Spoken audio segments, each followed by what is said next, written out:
நீங்கள் பார்த்துக் கொண்டிருப்பது நியூஸ் 21 செய்திகள். தமிழ்நாடு செய்திகளை உடனுக்குடன் தெரிந்து கொள்ள நியூஸ் 21 செய்திகளை பாருங்கள். உண்மை, உழைப்பு, உயர்வு. தருமபுரி மாவட்டம் அரூர் பகுதிகளில் தொடர்ந்து 2 நாட்களாக மழை பெய்து வந்தன. இதனால் அரூர் நகர் பகுதிகளில் உள்ள குடியிருப்பு வாசிகள் மழை வெள்ளத்தால் பாதிக்கப்பட்டு அவர்களை அரூர் பேருந்து நிலையம் அருகே உள்ள தனியார் மண்டபத்தில் முகாம் அமைக்கப்பட்டு தங்க வைத்தனர்.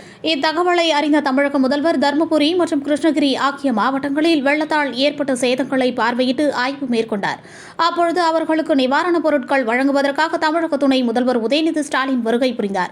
மண்டபத்தில் நுழைந்து வெள்ள நிவாரணப் பொருட்களை மக்களுக்கு வழங்கும் பொழுது அருகே இருந்த கட்சித் தொண்டர்கள் சூழ்ந்தனர். அப்பொழுது வெள்ள நிவாரணப் பொருட்களை வழங்கும் பொழுது கூட்ட நெரிசல் காரணமாக அங்கே ஏற்பட்ட தள்ளுமுள்ளால் குறைந்த அளவிலான நபர்களுக்கு மட்டும் வழங்கிவிட்டு சென்றனர். இதனைத் தொடர்ந்து நிவாரணப் பொருட்களை பேரூராட்சி நிர்வாகம் மூலம் வழங்கும் பொழுது பெண்களுக்கும் திமுக கட்சியினருக்கும் காவல்துறையினருக்கும் ஏற்பட்ட தள்ளுமுள்ளால் பெரும் பரபரப்பு ஏற்பட்டன. நியூஸ் 21 செய்திகளுக்காக முனியப்பன், தருமபுரி மாவட்ட புகைப்பட கலைஞர்.